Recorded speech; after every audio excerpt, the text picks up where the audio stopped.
Hey guys, welcome to our channel untold tech. ఈరోజు మనమైతే Git and Git hub గురించి అయితే డిస్కస్ చేద్దాం.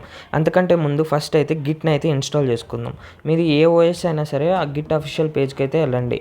ఈ వెబ్సైట్ లింక్ అయితే డిస్క్రిప్షన్లో ఉంటుంది, ఒకసారి అయితే చెక్ చేయండి. సో ఇది ఓపెన్ చేశాక మీరు లైనక్స్ ఓఎస్ యూస్ చేస్తా అంటే మీరు that RPM based Linux use చేస్తా అంటే మీరు డిఎన్ఎఫ్ కమాండ్స్ అనేవి యూస్ చేస్తారనమాట. Pseudo DNF install Git all అని ఉంటుంది కమాండ్. అది కొట్టామంటే మీకు ఇన్స్టాల్ అయిపోతుంది.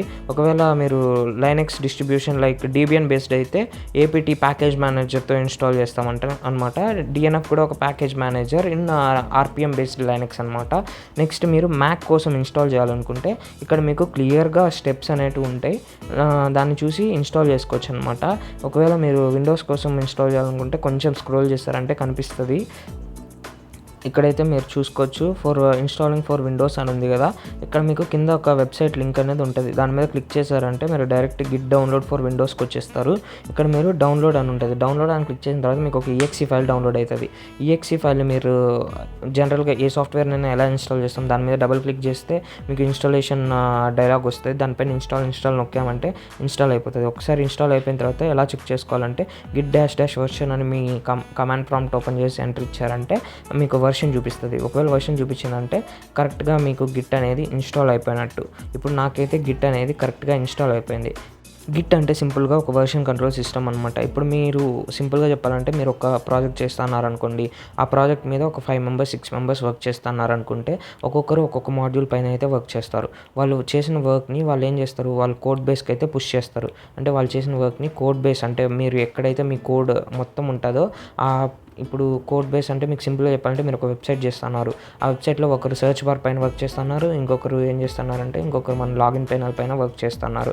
ఇప్పుడు వాళ్ళు చేసిన వర్క్ని మీ ఎంటైర్ కోడ్ బేస్కి వాళ్ళు ఏం చేస్తారు, అపెండ్ చేయడమో పుష్ చేయడమో ఏదో ఒకటి చేస్తారు. ఇప్పుడు ఇది చేయనీకి మధ్యలో మీడియం అనేది గిట్ అనమాట. ఇప్పుడు ఒకవేళ మీరు ఇప్పుడు ఒక వర్షన్ ఫస్ట్ వర్షన్ అయితే ఒకటి ఉంది, దాన్ని మీరు చేసేసారు, మీకు అప్డేషన్స్ ఉంది, నెక్స్ట్ మీరు అప్డేట్ చేసినారు. అప్డేట్ చేసిన తర్వాత దాంతో బగ్స్ ఎక్కువ ఉన్నాయి. మీరు ఇప్పుడు మీకు ఆ వర్షన్ వద్దనుకోండి, పాత వర్షన్కి రావాలనుకుంటే రివర్ట్ అనేది క్లిక్ చేసినామంటే మీ వర్షన్ అనేది బ్యాక్ అయిపోతుంది. అంటే మీ వర్షన్ అనేది చేంజ్ అయిపోతుంది, బ్యాక్ వచ్చేస్తుంది. సో ఇప్పుడు మీరు ఏం చేస్తున్నారు, వర్షన్స్ని స్విచ్ చేస్తున్నారు. So Git is a version switching platform or version control system అనమాట అంటారనమాట.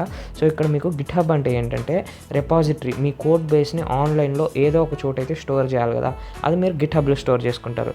దాన్ని మీరు యాక్సెస్ చేయనీక మీరు ఈ గిట్ అనేది యూస్ చేస్తారు. సింపుల్గా చెప్పాలంటే మీ ల్యాప్టాప్ మీ కంప్యూటర్ ఉందనుకుందాం, మీ కంప్యూటర్ని యూస్ చేయడానికి మీరు కీబోర్డు మన మౌస్ యూస్ చేస్తారు కదా, అవి 2 గిట్ అనుకోండి. మీ కంప్యూటరు ఒక గిట్ హబ్ అనుకోండి, సేమ్ ఇంతే.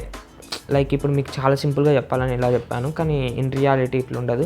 గిట్ హబ్ అంటే మీ కోడ్ అనేది ఆన్లైన్లో ఒక చోట అనేది స్టోర్ అవుతుంది. మీరు ఇప్పుడు రెపాజిటరీ ఒకటి క్రియేట్ చేయాలనుకుంటే అక్కడ న్యూ అని ఉంది కదా, న్యూ బటన్ క్లిక్ చేసిన తర్వాత మీకు ఇలా అయితే ఆప్షన్స్ వస్తాయి. ఆప్షన్స్ వచ్చిన తర్వాత మీరు పబ్లిక్ రెపాజిటరీయా ప్రైవేట్ రెపాజిటరీయా అని అడుగుతుంది. పబ్లిక్ అంటే మీ రెపాజిటరీ గిట్ హబ్ యూజర్స్ అందరూ చూడగలుగుతారు, ప్రైవేట్ అంటే మీకు మాత్రమే యాక్సెస్ ఉంటుంది. readme.txt ఫైల్ అనేది యాడ్ చేయాలని అడుగుతుంది. readme.txt ఫైల్ అంటే మీ ప్రాజెక్ట్ గురించి ఒక quick intro or entire document అనమాట. ఇప్పుడు కొన్ని ప్రాజెక్ట్స్ చూసుకుంటే దాని ఇన్స్టాలేషన్, కాన్ఫిగరేషన్ ఎట్లా చేసుకోవాలో మొత్తం డీటెయిల్స్ అనేది readme.txt ఫైల్లో అయితే పెడతాం. సో నెక్స్ట్ అయితే మీరు అక్కడ క్రియేట్ అనేది కదా, దాని మీద క్లిక్ చేశారంటే మీకు ఒక రెపాజిటరీ అనేది క్రియేట్ అయిపోతుంది. అది మీకు ఇక్కడ డాష్ బోర్డ్లో అయితే చూపిస్తుంది. నేనైతే మీకు ఇప్పుడు ఇక్కడ నా రెపాజిటరీ అయితే చూపిస్తున్నా. ఇప్పుడు మీరైతే ఇక్కడ నా రెపాజిటరీ అనేది చూడొచ్చు. దీన్ని జస్ట్ ఏదో నోట్స్ గురించి రెపాజిటరీ అయితే క్రియేట్ చేసా. ఇప్పుడు దీంతో మీరు ఎలాంటి ఫైల్స్ అయినా సేవ్ చేసుకోవచ్చు అనమాట, ఎక్సెప్ట్ వీడియోస్ ఇట్లాంటి ఫైల్స్ తప్పితే. సో ఇప్పుడు దీంతో లిమిట్ ఉంటుంది అనమాట, ఒక ఫైల్కి 25 MB అట్లా. సో ఇప్పుడు మీరు దీన్ని అయితే ఓపెన్ చేసి చూసినారనుకోండి, ఇక్కడ మీకు నేను టెక్స్ట్ ఫైల్ అయితే మొత్తం దీంతో అప్లోడ్ చేసిన, ఏదో బ్యాష్ గురించి అనుకుంటా. సో ఇప్పుడు బ్యాష్ గురించి నేను ఒక టెక్స్ట్ ఫైల్ అయితే చేసా, దాన్ని ఏం చేసిన నేను గిట్ హబ్లోకి అయితే ఇట్లా పుష్ చేసిన. ఇప్పుడు నేను దీన్ని ఏ సిస్టంలో అయినా ఎక్కడైనా నుంచి అయినా సరే నేను చూసుకోవచ్చు, just with the help of ఒక లింక్ ఉంటే సరిపోతుంది, లేదంటే నా అకౌంట్ లాగిన్ చేసుకుంటే సరిపోతుంది. ఇట్లా నేను ఇప్పుడు ఇది రిమోట్ రెపాజిటరీ స్టోరింగ్ సిస్టమ్ అనమాట. రెపాజిటరీ అంటే ఏం లేదు, మీ కోడ్ బేస్ అంటే మీ ప్రాజెక్ట్ ఫోల్డరే అనుకోండి, అదే పేరు. మీ ప్రాజెక్ట్ ఫోల్డర్ని స్టైల్గా రెపో అంటాం గిట్ హబ్లో.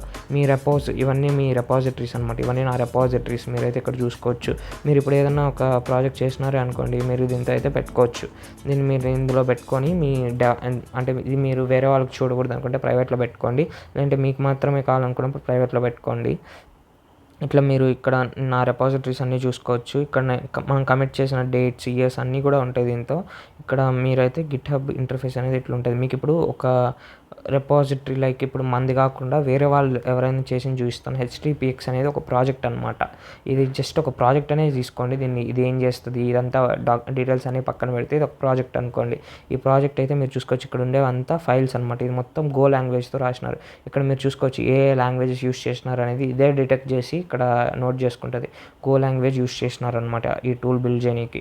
ఇట్లా మీరు దీన్ని డౌన్లోడ్ చేసుకోవాలంటే గిట్ క్లోన్ అనే కమాండ్ యూజ్ చేసి మీరైతే మీ లోకల్ సిస్టమ్‌లోకి అయితే దీన్ని తెచ్చుకోవచ్చు. సో ఇక్కడ మీరు ఈ హెచ్‌టిటిపిఎస్ తర్వాత లింక్ ఒకటి ఉంటుంది. దాన్ని కాపీ చేసుకున్న తర్వాత మీ టెర్మినల్ ఓపెన్ చేసి గిట్ క్లోన్ అంటే మీకు ఇందాక గిట్ అనేది ఇన్‌స్టాల్ అయిపోయింది కదా! మీరు దాన్ని మీ లోకల్ సిస్టమ్‌లోకి తెచ్చుకోవాలంటే గిట్ క్లోన్ అని ఇచ్చారంటే ఇందాక చూసిన లింక్ పేస్ట్ చేసి ఎంటర్ ఇచ్చామంటే మీరు ఇప్పుడు చూసే రిపాజిటరీ అనేది మీ లోకల్ సిస్టమ్‌లోకి అయితే వచ్చేస్తది. అంటే మీ కంప్యూటర్‌లోకి అయితే వచ్చేస్తది.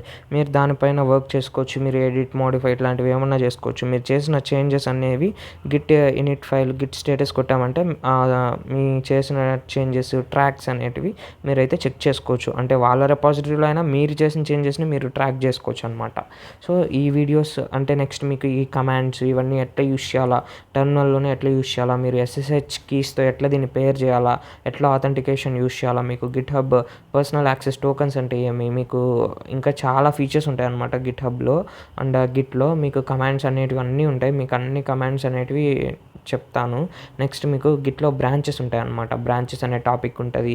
నెక్స్ట్ ఇంకా కమిట్స్, పుల్ రిక్వెస్ట్స్ ఇట్లాంటి అన్ని టాపిక్స్ మీద అయితే మనం కవర్ చేద్దాం.